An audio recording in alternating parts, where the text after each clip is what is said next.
এর মধ্যে মানে মানুষ যখন টিকিট কিনতে যায় সর্বপ্রথম তারা ফেস করে অফলাইনে টিকিট পায় না। এবার সিস্টেম করছে কি অনলাইনে টিকিট, কিন্তু অনলাইনে কেউ টিকিট কাটতে পারে না।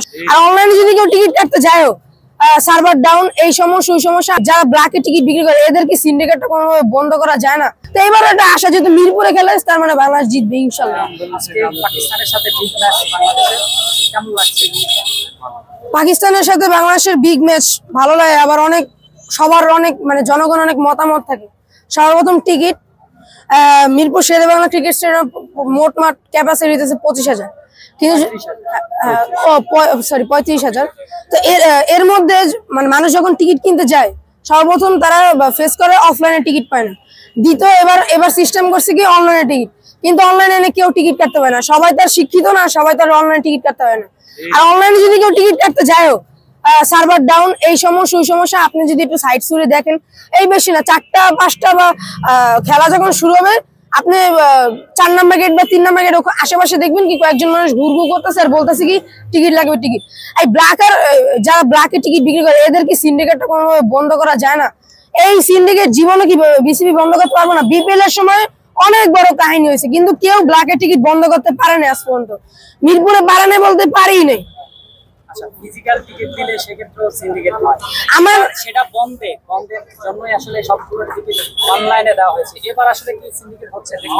হ্যাঁ, এবারও সিন্ডিকেট হচ্ছে। আমার একটা মতামত আছে, আপনারা বিসিবির কাছে একটা চাওয়া, যদি আপনারা একটা হটলাইনের যদি নাম্বার আপনারা রাখতেন, যদি আমরা কোনো জায়গায় দেখতাম যে কোনো ব্ল্যাকে টিকিট বিক্রি করতেছে, তাহলে আমরা ওই হটলাইন নাম্বারে ফোন দিতাম, আইনীয় ব্যবস্থা নেওয়া হইতো। কিন্তু এরকম কোনো বিসিবি কোনো ইয়া নেই। এবং আমরা অনেক দেখছি ভাই যে এবারে পাকিস্তান এবং বাংলাদেশ যে সিরিজ চলতেছে, সিরিজে বিজ্ঞাপন বোর্ড নাই। তারপর আপনার যে ডিজিটাল যে জায়ান্ট স্ক্রিন এবার মানে ভালো করে কোনো মেরামত করতেছে না। তারপর আরো তো সমস্যা আছে, এই যে সবাই যে দূর থেকে আসে, নিম্নে মানুষের বাজেট থেকে 500 টাকার মধ্যে বা দুজনও আসে 500 টাকা 800 টাকার মধ্যে টিকিট। একটা ব্ল্যাকারের কাছে গেলে তারা বলে টিকিটের দাম 200 টাকার টিকিট কেউ 500 টাকা কিনা সম্ভব, আবার অনেকে 1500 টাকা, আবার অনেকে 1000 টাকা, এটা সম্ভব। মানুষ কোনো দূর থেকে আসে খেলা দেখার জন্য, কিন্তু তারা যদি এভাবে হতাশ হয় তাহলে একসময় বাংলাদেশে কোনো দর্শকও থাকবে না। আর কিছু বলার নেই, কারণ সবই হইতেছে। আচ্ছা, টিকিট হচ্ছে অনলাইনে একদিন আগে ছেড়েছে, সেখানে কি আপনার কোনো সমস্যার সম্মুখীন হতে হয়েছে? আমি তো আগেই বলেছি যে সবাই কিন্তু অনলাইনে টিকিট কাটতে পারে না, কারণ সবাই শিক্ষিত না একদম। যেমন বিপিএলের সময় যদি আপনারা যে ওখানে কাউন্টারটা রাখছেন, ওই কাউন্টারেও তারা কি করছে, দুর্নীতি করছে। মানে এক কথা ধরতে গেলে তারা একটা টাইম ডেট করছে যে এই টাইমের মধ্যে এই টাইমে ছাড়বে, টিকিট ছাড়ে না, কেউ আসে না, ওইটা শেষ। এরপর তারা বলে মানে বিপিএল এর সময় মধুমতি ব্যাংকে টিকিট নিতে, মধুমতি ব্যাংকে মানুষ যায়, মানে মধুমতি ব্যাংক এত চোর হয়ে গেছে যে 200 টাকার টিকিট যেন রেট দেওয়া, সেখানে তারা বলে কি 1000 টাকার টিকিট। আবার 200 টাকার টিকিট আছে, কিন্তু তারা বলে টিকিট পুরো সোল্ড আউট। আপনি তাহলে হচ্ছে যে সমস্যার কথা কি বলছেন, মধুমতি ব্যাংকের টিকিটের গায়ে যে মূল্য সেখান থেকে আসলে বেশি নিচ্ছে? হ্যাঁ, বেশি নিচ্ছে। কর্তৃপক্ষ নিচ্ছে নাকি বাইরের কেউ? আমার তো মনে হয় যে কর্তৃপক্ষ ইচ্ছা করে নিচ্ছে। আবার অনেকে বলে কি টিকিট আছে 35-36 হাজার টিকিট তো এমনি শেষ হয়ে যাবে না, বলে কি টিকিট সোল্ড আউট।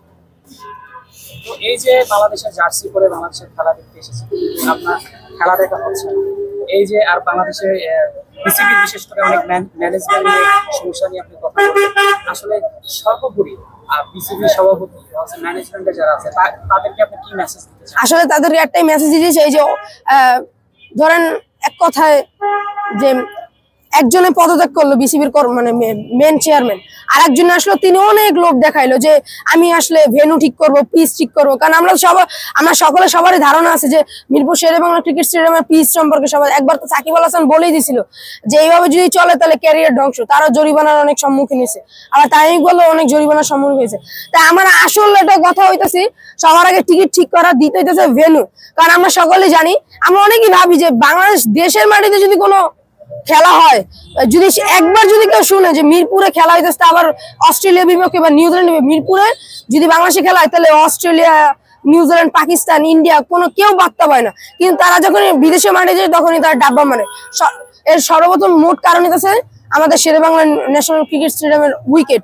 কারণ উইকেটে অনেক সমস্যা, অনেকে তো মজা করে বলে যে উইকেটে মানে শেরে বাংলা ন্যাশনাল ক্রিকেট স্টেডিয়াম উইকেটে শুধু বল ছাইরা দিলেই সুইং খাবে, out swing, in swing, leg spin, off spin খাবে। আসলে উইকেটের সর্বপ্রথম সমস্যা। আর বাংলাদেশ দেশের মাটিতে হইলেও হবে না, শুধু শেরে বাংলায় তারা ভালো খেলতে পারে, তারা দেশের মাটিতে জহুর আহমেদে যাক তারা ভালো খেলতে পারে না, সিলেট আন্তর্জাতিক স্টেডিয়াম তাও ডাব্বা মারে। এরকম কেন? আসল কথা তো ভেনু, আমাদের বাংলাদেশে কত ভেনু পড়েছে, আর না ফতুল্লা স্টেডিয়াম, নারায়ণগঞ্জের ফতুল্লা স্টেডিয়াম, তারপর হইতেছে আমাদের শহীদ চান্দু স্টেডিয়াম, তারপর আরো কত স্টেডিয়াম, বরিশাল স্টেডিয়াম, কেন এগুলো মেরামত করে না? আমরা সেই প্রায় 3-4 বছর ধরে শুনতেছি যে বিসিবির কর্মকর্তারা একটা মানে নিতেছে, পরিস্থিতি নিতেছে যে স্টেডিয়ামে একটা মেরামত করার দরকার আছে, এইটা সেটা, কিন্তু আসলে দিন শেষে দেখা যায় কিছু হয় না। এই যে আমি যে আজকে যে কথাগুলো বললাম, আসলে এটাতে কিছু হবে না, শুধু এটা একটা শো অফ ধরতে গেলে কিছুই হইব না। এটা হইতেছে এক কথায় আমাদের মনের যে কষ্টটা সেটা বলা। খেলা দেখা হবে কিনা সেটা আপনার অনিশ্চয়তার মধ্যে পড়েছে, তবে খেলা যদি দেখা হয় হচ্ছে বাংলাদেশ যেহেতু মাঠে খেলবে, বাংলাদেশ নিয়ে আপনার প্রত্যাশা কত? বাংলাদেশ নিয়ে আমার প্রত্যাশা, আমি আগেই বলছি, যেহেতু মিরপুরে যেহেতু খেলা হইতেছে, আমি আগেই বলছি যে মিরপুরে যদি বাংলাদেশের সাথে যে কোনো বড় দলই খেলা হোক, আমরা জানি 2022 সালে অস্ট্রেলিয়ার টিমও হোয়াইট হাউস করছিল বাংলাদেশ টিম, তো এবার একটা আশা যেহেতু মিরপুরে খেলা তার মানে বাংলাদেশ জিতবে ইনশাল্লাহ।